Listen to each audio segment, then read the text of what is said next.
What's up, guys? Daryl from Smart Shooters, and today I want to rope y'all in on a conversation I'm having as far as would you jump into a situation with an active shooter? Before I go on, I need you to like this video, make sure you subscribe to the channel, check the links, buy some Smart Shooters merch, subscribe to our podcast. We're on Spotify and Apple Podcasts. We're all over the place. I want to get you guys' opinion on this conversation, so let's talk. All right, so me and a guy was kicking it the other day at the gun shop, and he asked, basically in a nutshell, what would everybody do if an active shooter was to come into the space we were in? And of course, every person who was over there who didn't even have parts of our conversation was jumping in like, oh, I'd pull out my Smith & Wesson and show him what 44 years of marksmanship looks like, all those types of things. And I told everybody that I would get out of the way and let them handle it. And they were like, no, seriously, like, you would try to stop him, right? And I was like, absolutely not. I would get me and whoever I was there with, if I was there by myself, even better, to a safe location, get my firearm in a ready position. I would only defend my location. And some guy got all bent out of shape. You're a spineless coward. You blah, blah, blah. Guys like you don't deserve guns. And I was just like, okay. I kind of laughed in his face, and it was interesting. So people around, more people started gathering around. Before you know it, it was this huge gun shop conversation. And so people were like, explain what you mean. And I simply said, it's like this. Every bullet that I fire, I'm responsible for. In a situation where there's an active shooter and people are running around, people are screaming, people are in mass chaos, do I trust myself to calm down, try to suppress the side effects of adrenaline, go up on target, take the shot before he sees me and shoots my way, and trust that I'm gonna hit him and not anybody else? With people running around crazy, with people all over the place, with my adrenaline rushing because he's in there shooting, do I trust myself to do that? And I had to be honest and tell, no, I don't.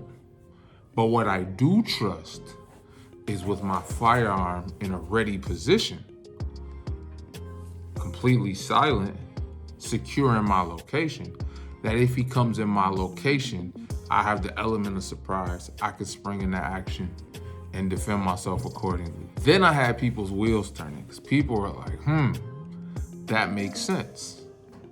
Because the reality is, nobody thinks about the consequences and repercussions of something going wrong during an emergency situation. Everybody thinks I want to be the good guy. Nobody thinks if being a good guy means, yeah, I shot the bad guy, but I also shot two of the wrong people, that I'm just as evil as the person who was the mass shooter. And that's really my stance. If you hit my kid trying to hit somebody else, I'm gonna try to pursue whatever consequences to the fullest extent of the law, criminal and civil, that I can do. I don't care if you were trying to save the day. Okay, you hit my kid, sorry.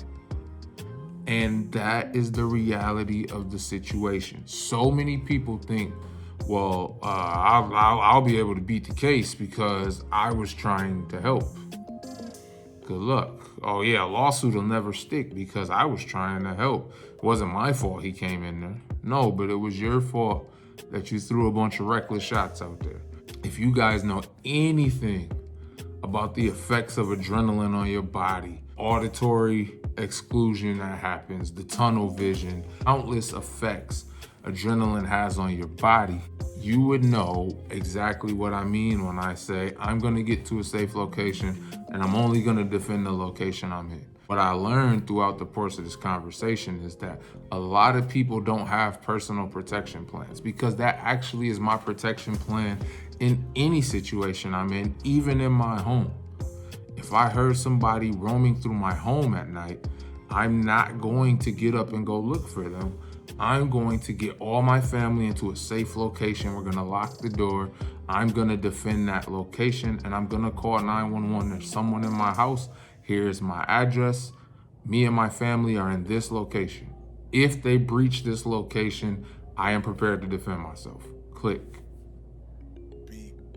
That's what I'm gonna do. Some people are gonna go running like a vigilante. They're gonna be Batman Jr. They're gonna go, I'm gonna get them and I'm gonna smoke them by the chimney. All right. That's not me. One, I don't want to shoot unless absolutely necessary.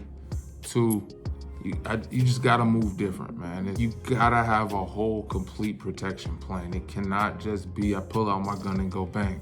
And that's kind of what I was explaining to these people. Now, I do have some advantages. Like, I am a USCCA instructor, so I talk about this type of stuff all the time.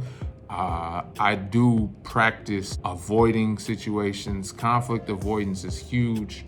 And I only shoot when it's my last resort. As long as there is cover, barriers, concealment, as long as there are things that I can utilize to try to help get away from the bad guy, in my mind, I'm still trying everything before I have to shoot this guy. And don't get me wrong, I trust my marksmanship. But we only use our firearm when we don't care about what's happening afterwards, okay? I teach that to all of my students. You don't use your firearm unless you absolutely, positively, 100% don't care what happens after you use your firearm because you're trying to stay alive. That's the reality of when we use our firearm. And that's in a home defense and self-defense out in public. Whatever situation you put me in, I'm only using my firearm when I don't care about the consequences of using my firearm because my life is more important than any of those consequences. Now I got people in the shop, they're nodding with me. Yeah, that makes sense. Then Captain Bozo, like, you guys are all in here getting brainwashed by these USCCA guys. First of all, I'm not a USCCA guy. I'm just certified through the USCCA. I'm Smart Shooters. Second of all, let's be honest. None of us want a criminal lawsuit. None of us want to do any jail time for any reason at all. And all I'm saying is that if someone is loose in the mall, in the store, so you're out in the public place and someone starts shooting, the best course of action would be to find cover immediately. Find cover, assess the situation, ready our weapon, assess the situation. Okay, we're gonna constantly be assessing the situation. All right, we may need to move from cover to cover. We may need to lie down on the ground. We may need to climb under something, hide, try to remain hidden. Those are all better options than just popping up out of the blue and trying to shoot the bad guy. There are also several other things that could go wrong in this scenario. For example, what if another innocent bystander, Good Samaritan, accidentally shoots me for seeing me shoot the bad guy and just hearing gunshots and thinking I'm the bad guy's accomplice? What if the police get on scene and I get shot because they think I'm the bad guy's accomplice because they walk in as I'm shooting the bad guy thinking I'm shooting an innocent guy? There's 1,000,001 scenarios that could play out that says my gun does come out of the holster, but it stays in a low ready position as I hide behind cover or concealment until my area is breached. When my safe spot is breached, when my safety, the integrity of my safety gets compromised, then I'm coming into action and putting every ounce of training, every dry fire rep, every bit of using my red dot, I'm putting it to work. Until that moment, I'm choosing to stay out of it. So what do you guys think? Let me know in the comments below. What would you do? All right? Let's talk about it in the comments. Make sure you subscribe to the channel so you never miss a Smart Shooters video. Hit that bell. and I'll talk to y'all next video. Peace.